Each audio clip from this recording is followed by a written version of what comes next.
پھر اللہ نے زکوٰۃ کو فرض کیا، مالداروں پہ زکوٰۃ. خذ من اموالہم صدقۃ تطہرہم بہا وتزکیہم وصلی علیہم.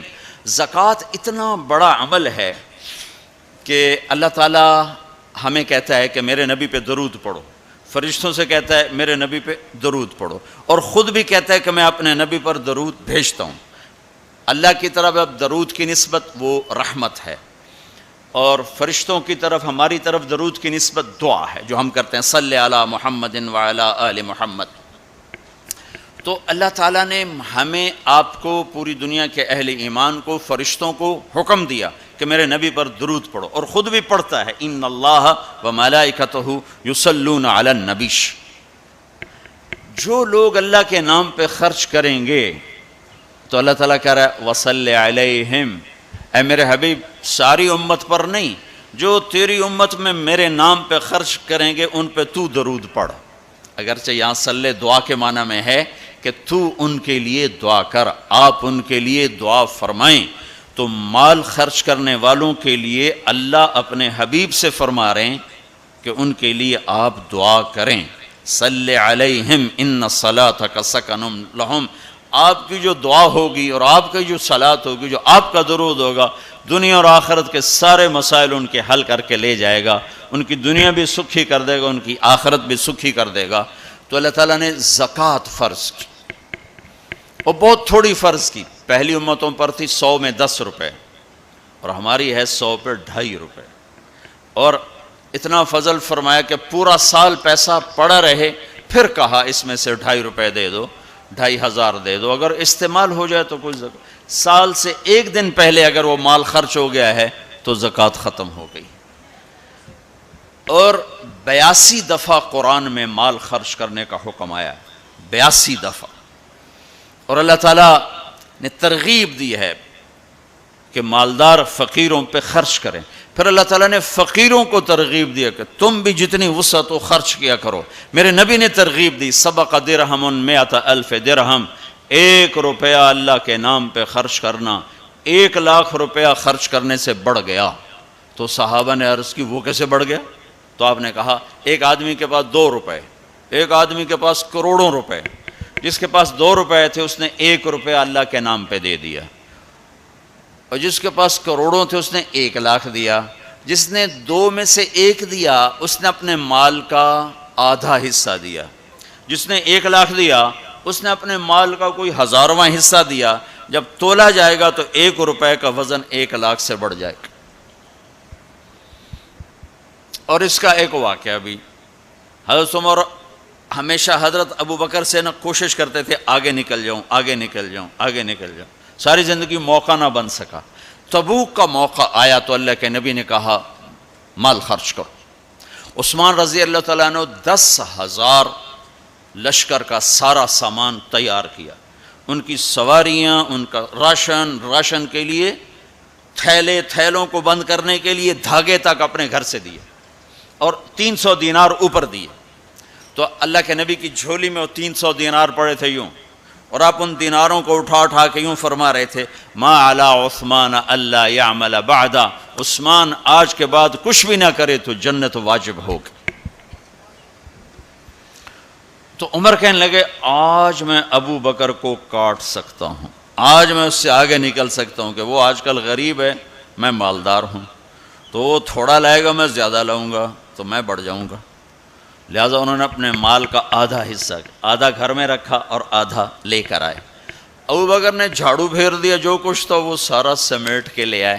جب دونوں پراپرٹی سامنے رکھی گئیں تو حضرت عمر کی بہت زیادہ نظر آ رہی، ابو بکر کی بہت تھوڑی نظر آ رہی.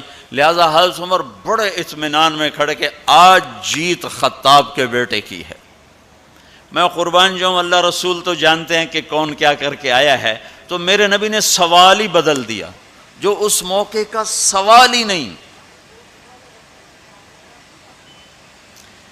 کوئی آدمی مسجد میں چندہ دینے جائے، مدرسے میں چندہ دینے جائے، کہا جی مول صاحب یہ 1,00,000 روپیہ ہے مدرسے کے لیے، مسجد کے لیے.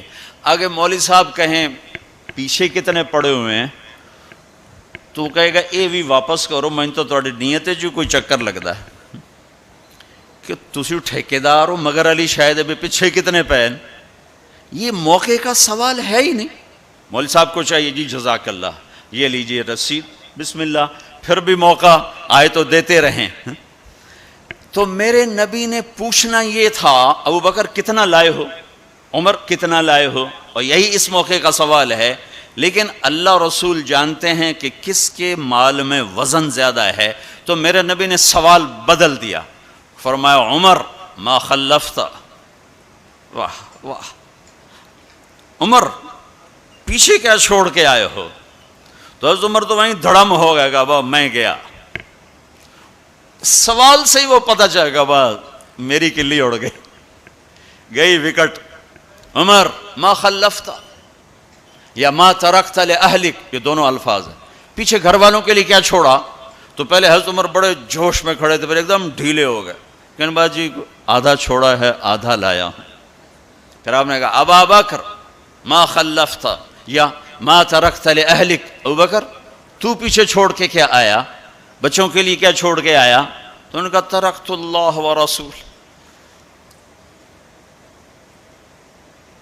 میں تو اللہ اس کے رسول کو چھوڑ کے آیا ہوں، باقی سب کچھ لے آیا. تو اس پر عمر کہنے لگے ابو بکر میں نہیں تجھ سے آگے بڑھ سکتا، کوئی بھی تجھ سے آگے نہیں بڑھ سکتا. اور اگلی سنو،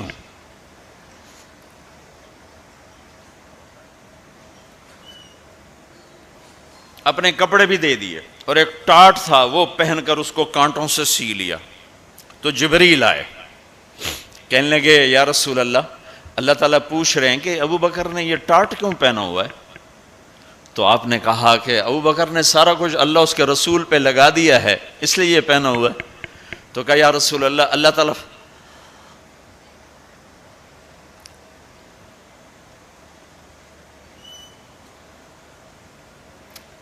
تعالیٰ فرما رہے ہیں ابو بکر سے پوچھو مجھ سے راضی تو ہے،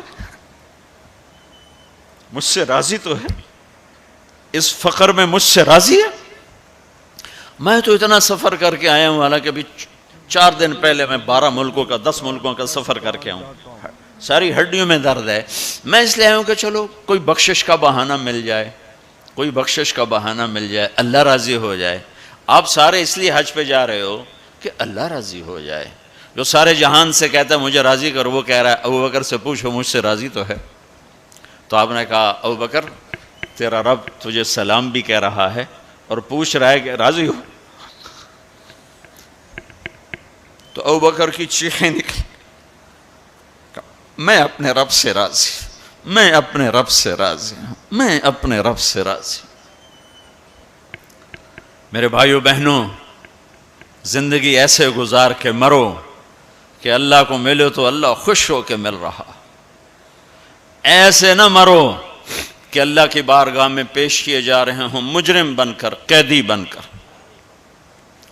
تو اللہ اس کے رسول نے مال لگانے پر زور دیا. اللہ چاہتا تو سب کو مال دے دیتا، کسی کو فقیر کسی کو مالدار. مالدار کا شکر کا امتحان لیا، فقیر کے صبر کا امتحان لیا. کہ اللہ فقیر کا صبر دیکھے گا، مالدار کا شکر دیکھے گا. اور جب مالدار لوگ زکوٰۃ نہیں دیتے تو پھر عزتیں نیلام ہوتی ہیں. جب سب کچھ اپنے اوپر لگانے کا ذوق بن جاتا ہے اور اپنے ہی بڑے بڑے زیور، کپڑے، گھر، گاڑیاں. یہ بھی لاہور کا واقعہ ہے. بیگم صاحب ڈرائیور کے ساتھ گئی ہیں اور واپسی پہ کہہ رہی ہیں اسلم ڈرائیور آج میری بڑی اچھی قسمت، وہ ساڑی میں نے لی تو میں سمجھ رہی تھی 1 لاکھ کی ہے، وہ تو مجھے 75,000 میں مل گئی، بڑی سستی مل گئی. خوش ہو کے ڈرائیور کو بتا رہی.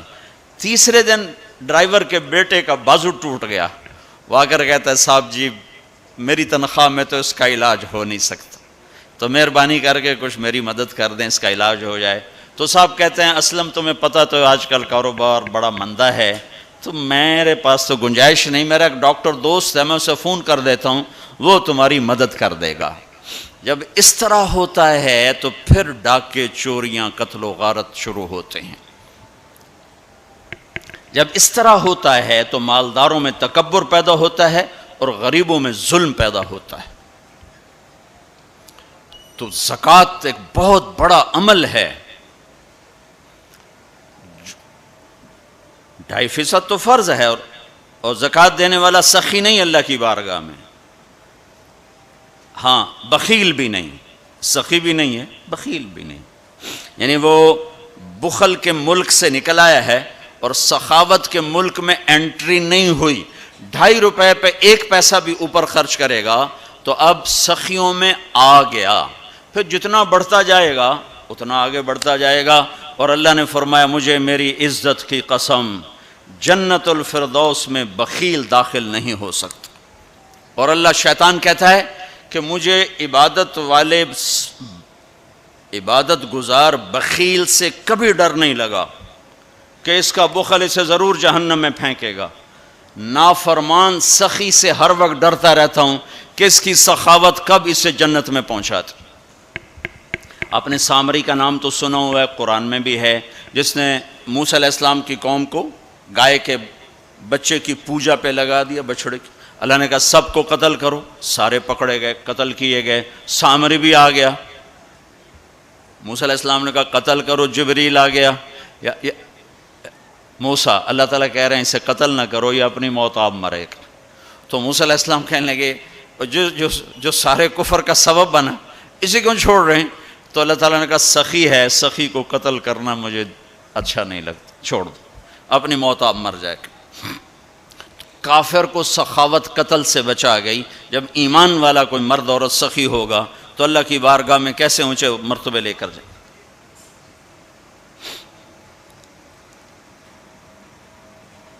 تو اپنے اوپر خرچ کرو وسعت کے مطابق، اللہ نے روکا نہیں ہے، منع نہیں کیا ہے، لیکن غریب کو بھی یاد کرو۔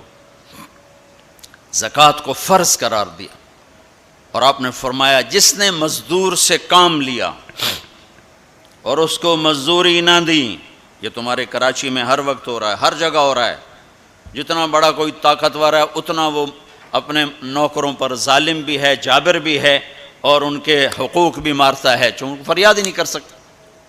میرا پنجاب کا زمیندارہ ماحول سارا ایسا ہی۔ تو آپ نے فرمایا جس نے مزدور سے کام لیا اور اسے موقع پہ تنخواہ نہ دی اور اس کے پیسے مار لیے، تو اس مزدور کا قیامت کے دن میں وکیل بنوں گا، میں اس کا کیس لڑوں گا، اور جس کا کیس میرے نبی نے لے لیا پھر اگلا کوئی بچ کے جا سکتا ہے کہیں؟ مزدور کا پسینہ خشک ہونے سے پہلے اس کے ہاتھ میں پیسے پکڑا دو۔ پھر مزدور سے فرمایا، یعنی دونوں طرف کا خوبصورت، کیا دین خوبصورت ہے، کہ جو اپنے مالک کی نوکری بھی پوری دیانتداری سے کرے اور اللہ کی بندگی بھی دیانتداری سے کرے تو اسے ہر کام پہ دگنا اجر ملے گا، دگنا۔ یعنی میں 1 نماز پڑھتا ہوں، میری 10 ہیں، اس کی 20 ہوں گی۔ میں 1 روزہ رکھتا ہوں، میرا 1 ہے، اس کے 2 ہوں گے۔ میں 1 قرآن ختم کرتا ہوں، میرا 1 ہے، اس کے 2 ہوں گے۔ کہ ایک طرف اپنے مالک کے ساتھ دیانتداری سے نوکری کر رہا ہے اور ایک طرف اپنے اللہ کے ساتھ دیانتداری سے بندگی کر رہا ہے، دگنا اجر ہو جائے گا۔